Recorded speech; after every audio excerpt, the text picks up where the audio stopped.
कई बार हम डिसाइड तो बहुत कुछ करते हैं कि ये करेंगे वो करेंगे, पर जब एक्चुअल करने का टाइम आता है तो कर नहीं पाते, क्योंकि अंदर वो नशा ही नहीं होता उस काम को करने का। और जब तक कोई भी काम करने का नशा यानी कि वो एडिक्शन तुम्हारे अंदर नहीं आ जाता, तब तक तुम उस काम को कभी भी 100% से नहीं कर पाओगे। इसलिए किसी भी काम को करने में जो नशा चाहिए वो बंदे में होना चाहिए, चाहे फिर आप कोई भी काम क्यों ना कर रहे हो।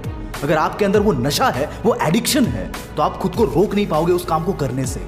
अगर आपने किसी भी शराबी या नशेड़ी बंदे को देखा होगा तो आप जानते होंगे कि वो रह नहीं पाता है बिना नशा करे, क्योंकि नशा करने की जो तलब होती है वो उसे नशा करने पर मजबूर कर देती है, क्योंकि एक टाइम के बाद ये उस बंदे की नीड बन जाती है। बिल्कुल ऐसे ही अगर आपका भी कोई सपना है, कोई चाहत है जिसे आपको हर हाल में हासिल करना है, और जब ये सपना आपकी नीड, आपकी जरूरत बन जाए, तो आप मेहनत का नशा किए बगैर खुद को रोक नहीं पाओगे। और इस नशे से जो बीमारी होती है उसी का नाम है सक्सेस, कामयाबी।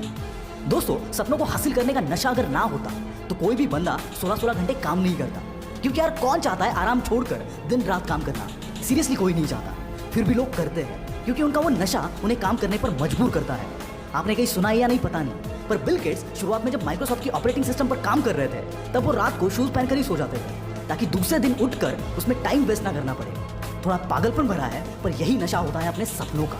और यही आप किसी नॉर्मल बंदे को कंपेयर करोगे तो ये बंदा फ्राइडे को तो बहुत खुश होता है, क्योंकि वीकेंड पर अपने काम को छोड़कर वो लाइफ को एंजॉय कर सकता है। पर वीकेंड खत्म होने के बाद मंडे मॉर्निंग को जब ये बंदा काम पे निकलता है, तब इसकी हालत किसी कैदी जैसी हो जाती है, जिसे वापस जेल में डाला जा रहा है, क्योंकि यहाँ पर कोई सपना ही नहीं है, ना ही कोई पैशन है। तो ऐसे केस में नशा तो सिर्फ फालतू चीजों का ही होगा ना। दुनिया में जो भी बंदा सेल्फ मेड है, यानी कि जिसने उसका एम्पायर खुद बनाया है, उन हर एक बंदे में नशा था उनके सपनों को पूरा करने का। चाहे फिर वो जीरो से हीरो बना बॉलीवुड का सुपरस्टार शाहरुख खान हो, या जीरो से इंडिया का सबसे बड़ा एम्पायर बनाने वाले धीरू भाई। ऐसे कई एग्जाम्पल्स है जहाँ पर लोगों ने जीरो से शुरुआत की थी, और आज वही लोग दुनिया के लिए मिसाल है। इनका रास्ता भी उतना ही चैलेंजिंग था जितना कि बाकियों के लिए था, पर इनके अंदर वो एक बात थी जो बाकियों में नहीं थी, और वो था उनका सपना, और उस सपने को हकीकत में लाने का वो नशा। मैं उस दिन इलॉन मस्क की बायोग्राफी पढ़ रहा था और उनका वीकली रूटीन वहां पर मेंशन किया हुआ था। वो पढ़कर मैं लिटरली हैरान हो गया कि यार कोई बंदा कैसे इतना डेडिकेटेड हो सकता है अपने काम को लेकर। क्योंकि अगर किसी नॉर्मल बंदे को सिर्फ एक हफ्ता भी उनका रूटीन फॉलो करने को बोला जाए तो आई डाउट कोई कर पाएगा, और उसी डेडिकेशन के चलते ये बंदा आज उस मुकाम पर है। और दोस्तों, मैं यहाँ पर सिर्फ जीरो टू हीरो बने हुए लोगों की बात नहीं कर रहा हूँ। कुछ ऐसे भी लोग हैं जिनको बड़े बड़े एम्पायर, बड़ा नाम उनकी फैमिली से मिला था, और उन्होंने उस एम्पायर को, उस नाम को वहां तक पहुंचाया जहां तक शायद उनकी फैमिली भी ना पहुंचा पाती। और इसमें सबसे पहला नाम आता है हमारे मोटा भाई अंबानी का।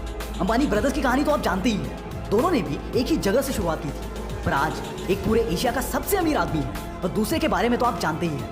दोस्तों, ये सब बताने के पीछे का मकसद ये है कि शुरुआत में भले ही आपके पास सब रिसोर्सेस हो, पर अगर आपके अंदर वो दम नहीं है तो आप परफॉर्म नहीं कर पाओगे।